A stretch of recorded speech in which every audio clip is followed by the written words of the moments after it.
I always thought of myself as careful. I kept my doors locked, stayed away from dangerous places, and avoided talking to strangers whenever possible. It was my way of staying safe.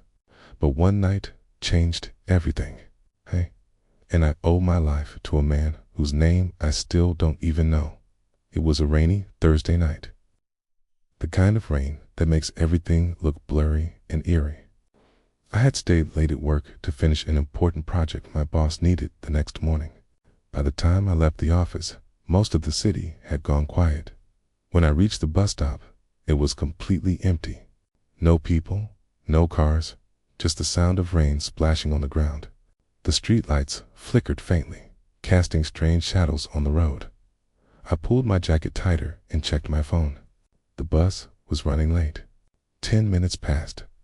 Then 15. The silence around me grew heavier with every second. And that's when I noticed him.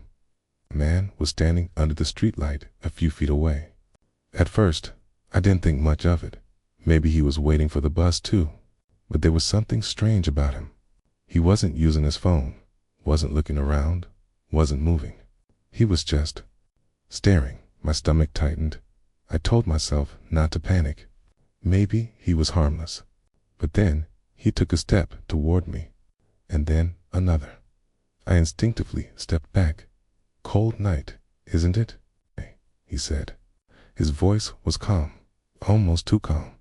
I didn't answer. He smiled, but there was something unsettling about that smile. It didn't feel friendly.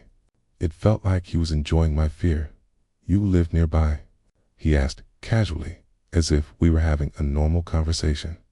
I knew I needed to leave. My gut screamed at me to get away. I turned and started walking quickly down the street, away from the bus stop. My heart was hammering in my chest, my breathing shallow. But then I heard it, footsteps behind me. He was following me. The street was deserted. The shops were all closed, and the rain made everything slick and dark. I didn't know whether to run or scream. My brain was in overdrive. And then, out of nowhere, a black car pulled up next to me. The window rolled down, and a man I had never seen before leaned out. "Get in," he said sharply. I froze. What if this was some kind of trap? What if both of them were working together? Before I could decide, the man following me shouted, "Don't get in that car." That was all I needed to hear. My instincts told me to trust the driver. I jumped in, and he immediately locked the doors and sped off. My whole body was shaking. I couldn't even form words. We drove in silence for several minutes. My heart was still racing, and I kept looking behind us to make sure we weren't being followed. Finally, the driver spoke. "Are you okay?" he asked gently. I nodded, though my throat felt tight. He glanced at me briefly. "You were smart to get away. I've seen that guy hanging around this area before. He's bad news." I swallowed hard. Who are you?" He smiled faintly. "Just someone who didn't want to see something bad happen tonight."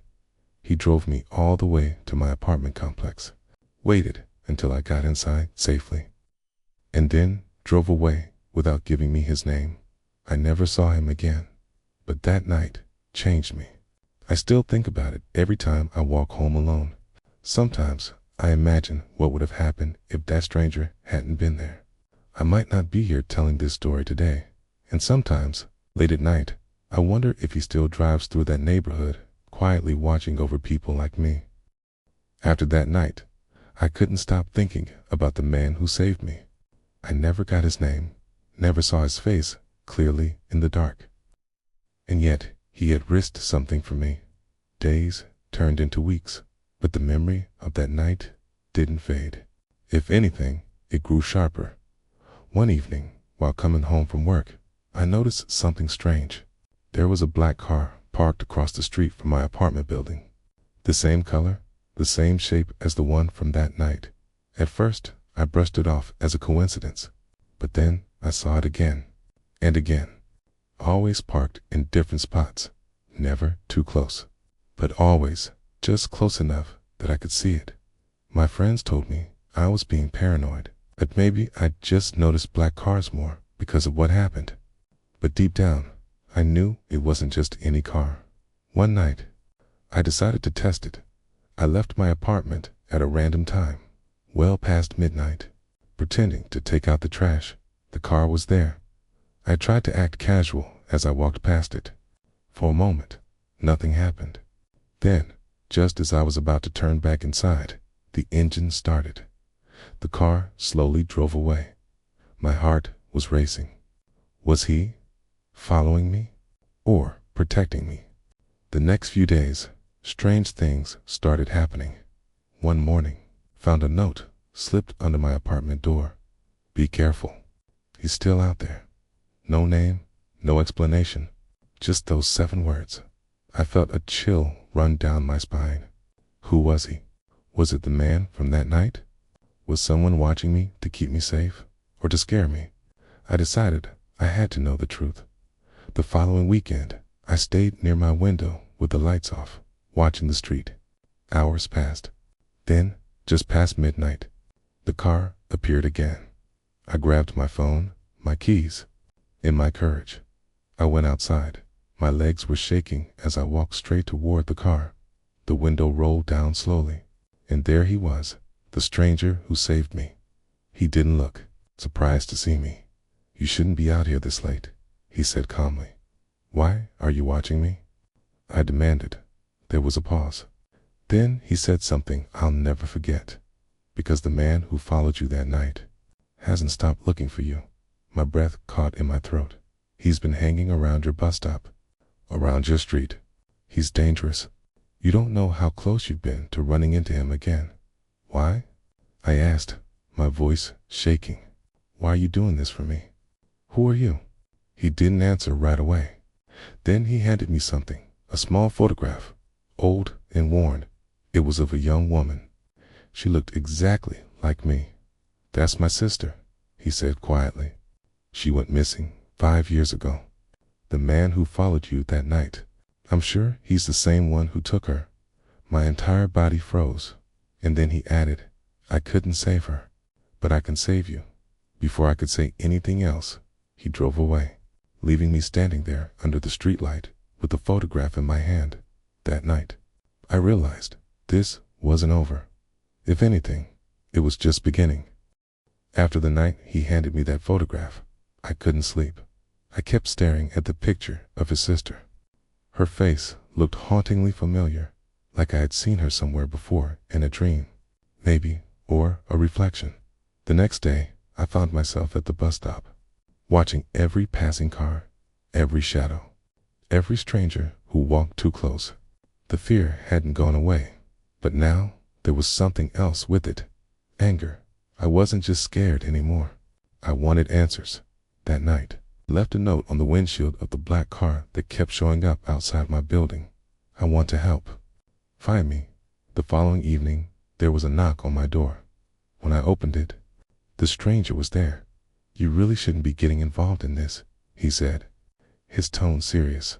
You said that man is still out there, I replied, my voice steady, despite the fear twisting in my stomach.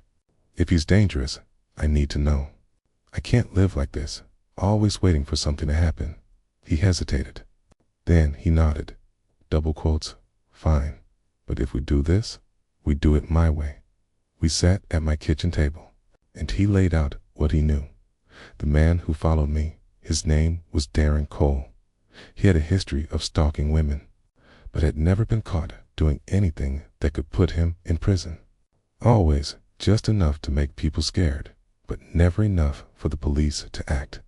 My sister disappeared after filing a police report against him, the stranger said, his jaw tight. They couldn't prove anything, and the case went cold. But I know he did it. I felt a chill run through me. Then why is he following me? I asked.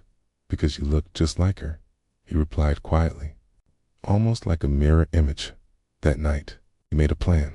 The stranger, whose name I finally learned was Ryan, had been tracking Darren for months. He knew the man's routines, his favorite bars, even the alleyways where he liked to linger late at night. For the first time, I felt like I had some control. We spent the next week gathering evidence. Ryan taught me how to spot when someone was tailing me, how to stay aware without looking paranoid, how to record things discreetly. And then, one night, we got our chance. I saw him, Darren, standing near my building, half hidden in the shadows. Ryan was parked down the block.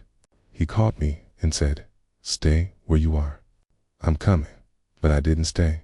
Something inside me snapped. I walked straight toward Darren, my phone recording in my pocket. He smirked when he saw me.